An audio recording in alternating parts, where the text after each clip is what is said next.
Okay. Okay, good morning. I'm here with Dennis Easters. He's the co-owner of Pure Life Development of Atenas. We're going to talk to Dennis a bit today about Atenas and some of the attention that Atenas seems to have been getting. Dennis, it seems that Atenas has been getting a lot of attention from very important people, some very important lobbying bodies, including the AARP, the American Association of Retired People, has claimed it as one of the top places to retire in all of the world, which is pretty impressive stuff. And I know you've been here a little while, and I'm curious as to how you found Atenas and how you determined this is where you wanted to base your business and your life. Sure. Good morning, Rogers. Yeah, that's the truth. Over the past 5 to 7 years, Atenas has become very popular with expats. And I think that it's the accumulation of those years of the popularity growing and growing and growing. Now it's receiving all the press from that. You know, I personally started traveling to Costa Rica about 7 years ago, traveled the whole country, and something always brought me back to Atenas. Can I tell you what it is? I can't say exactly what it is. I don't know. It's a feeling, it's the people, it's the weather, it's the convenience. Well, I can personally attest to how beautiful the place is, and it's a very, very charming town in Pueblo. Everything is available. It seems to have all the amenities that you could possibly want. People are extremely friendly. There's decent food, there's very quaint little ice cream shops. It's got a lot of natural character. Atenas has everything at your fingertips. It is a small town.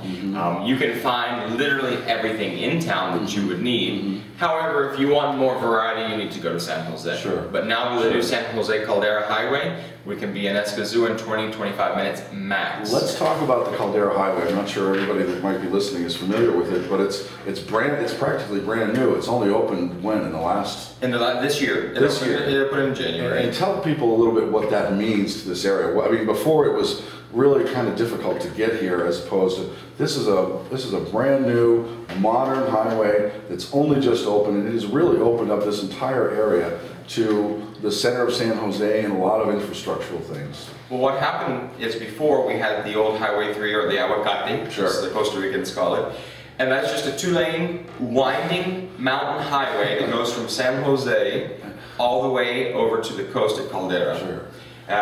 It's a beautiful drive, very charming. But if you get stuck behind one fruit truck, you're stuck. Okay.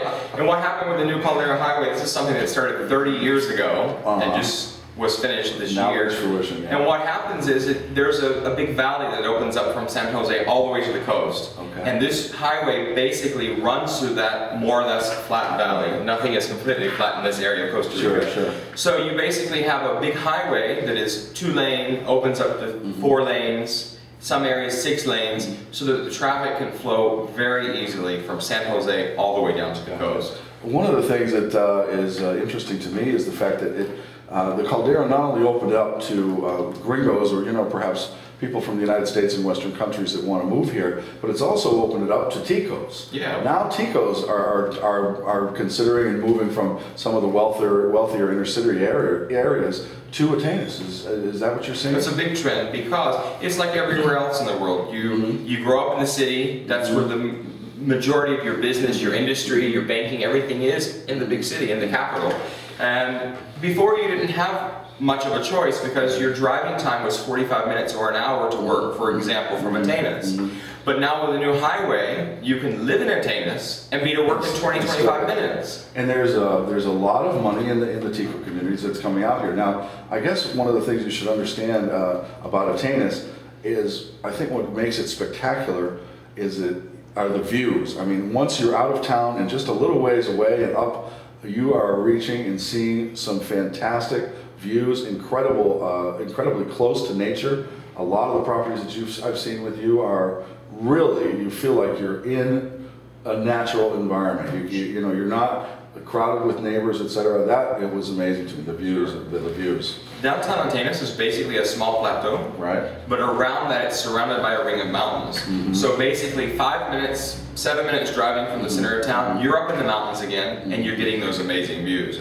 For example, if you're on the south end of town in one of the developments like Roco Verde or Picaflora, you're going to get the back valley views that look over to Puriscal, and if you're far enough over, you'll get a tip of the coast down at Caldera. But then if you go up a little further, up to Altos de Monte or Estanquillos, you're going to get the full front on San Jose, the whole Central Valley view. I gotta say that the lights at night are spectacular. It's brilliant. It's amazing. No, it's amazing. Now you guys have been here for only how long have you been here in business? Full time, 3 years. 3 years. Well, you're busy guys. You showed me several of your major projects that you're developing here, and they're gorgeous. And Dennis and his partner Gerardo are developing eco-minded projects, and I saw them yesterday, and they're quite impressive. If you could tell us a bit more about those. Sure, that's something we're really excited about. My experience for 15 years has been in historic restorations, so I have extensive experience in redevelopment.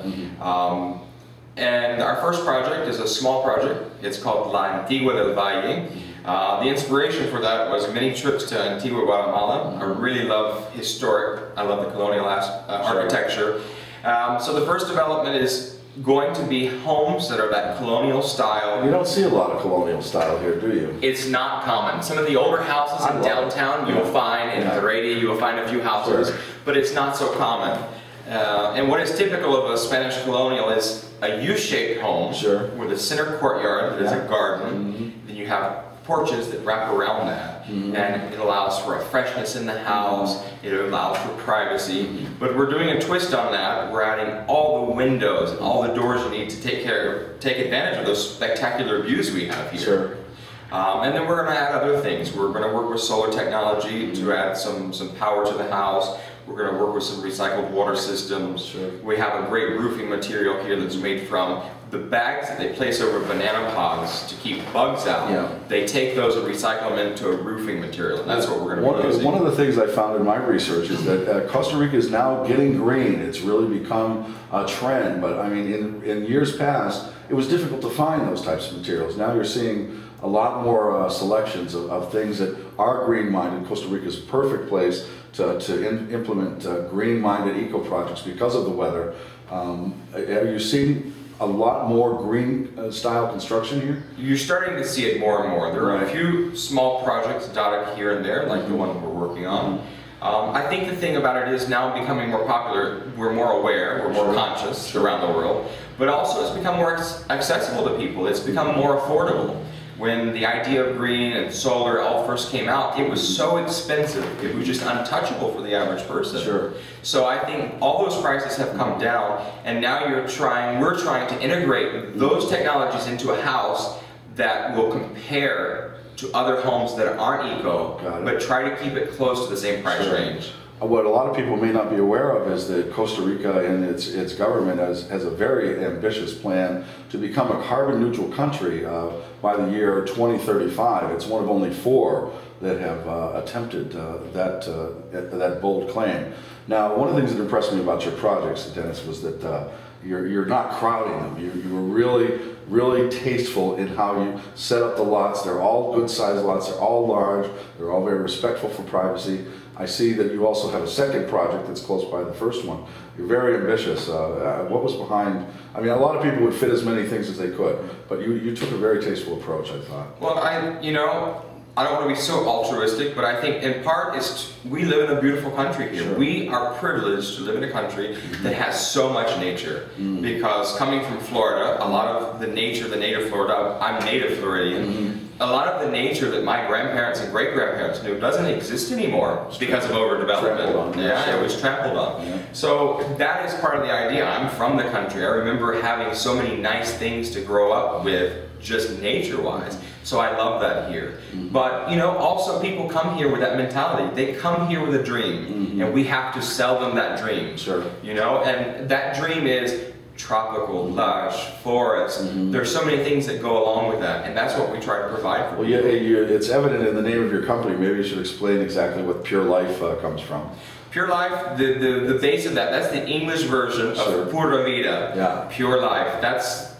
Here in Costa Rica, that's more than just 2 words. That's a way of life. It is a way of life. It's a way of life. It's slow down, relax a little bit, enjoy your neighbors, share some food, have a beer, whatever your drink of choice is. Just relax. Do the things you need to do, take care of your family, but nothing is so important that you can do it tomorrow if you have to.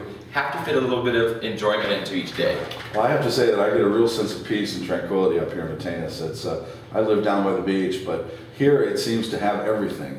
It's got it all. It's beautiful. It's very, very close to nature. It's green year-round. All the amenities are here. All the infrastructure. Hospitals are close. Very, very well-ranked, highly accredited hospitals. In fact, some even better than some of the care we're receiving in the United States. So everything is really here for anybody that wants to consider retiring, coming. Now you're seeing a lot of retirees coming. You told me that you've got several types of clients. There's a lot of people that are having vacation homes here, but a lot of people are settling down to retire here.